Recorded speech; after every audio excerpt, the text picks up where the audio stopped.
baik di dunia kerja ataupun di masyarakat, supaya bahasa Indonesia itu menjadi lestari atau kalau bisa jadi bahasa Indonesia itu bahasa dunia, bahasa internasional. Karena di beberapa negara sudah menggunakan bahasa Indonesia. Teman saya yang ada di Arab Saudi kerja menggunakan bahasa Indonesia, otomatis harus bisa datang ke SMA Negeri 4. SMA Negeri 4 secara 2 tahun berturut-turut itu melaksanakan komunitas literasi tingkat sekolah yang diadakan oleh Semiotics Language, di mana lembaga Semiotics Language ini ya basisnya atau domisilinya itu di 10 negara Asia. Dan SMA Negeri 4 itu satu-satunya yang lolos program tersebut.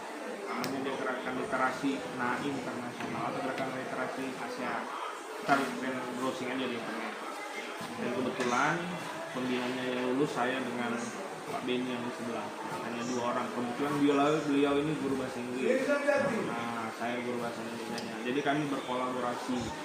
Tidak mudah untuk bisa menembus pasar atau menembus proses di Xiaomi itu. Boleh nanti searching juga Xiaomi. Bahkan itu masuk ke dalam program kampus Merdeka juga. Jadi ada mahasiswa yang diturunkan ke sini, dia ngekos, ada 2 orang dan kami satu-satu. Kemudian kita buat di sini. Ada 4 bidang lah: storytelling, bercerita, cerpen dan puisi. Itulah. Kemudian Pak, bagaimana perkiraan dampak yang terjadi apabila siswa itu tidak menggunakan bahasa Indonesia yang benar? Ini berhubungan dengan pertanyaan sebelumnya atau pertanyaan baru? Jadi pertanyaan terakhir. Jadi ini pada berarti menurut Bapak pribadi bukan di sekolah ini saja, jika di sekolah itu tidak menerapkan atau tidak mengharapkan siswanya untuk menggunakan bahasa Indonesia yang baik. Penggunaan bahasa Indonesia yang baik dan benar, kadang di sekolah saja juga dia tidak menggunakan. Jadinya di dalam kelas itu pun memang tergantung Bapak Ibu guru yang masuk ke dalam. Walaupun secara dinamikanya memang harus semuanya itu menyesuaikan dengan bahasa Indonesia yang benar. Atau juga kalian pernah sekolah kan? Iya.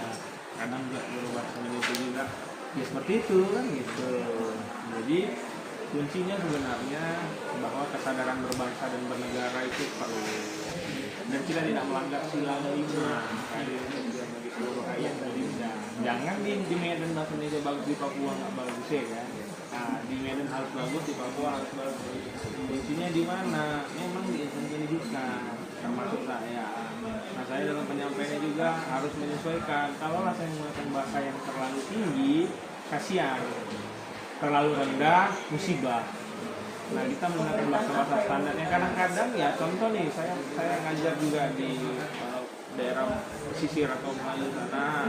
Ya kadang-kadang logat mereka itu logat Melayu, dan kalau nggak mau ya saya harus memahami logat mereka.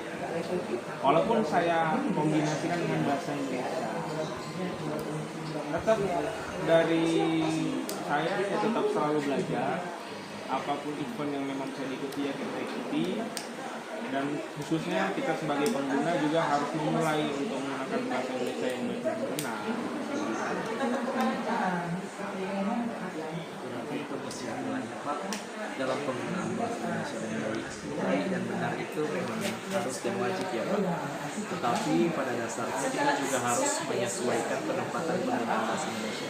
Iya, Benar. benar. Kalau kita buat seperti itu, ya kemungkinan orang bisa paham.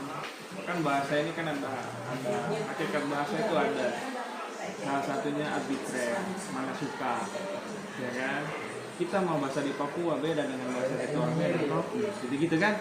Nah, itu kan kita harus mengikuti sehingga mereka paham. Nanti pelan-pelan kita gunakan bahasa itu yang benar. Itu. Pak, terima kasih atas Ya, sama-sama. sukses wawancara ini. Iya.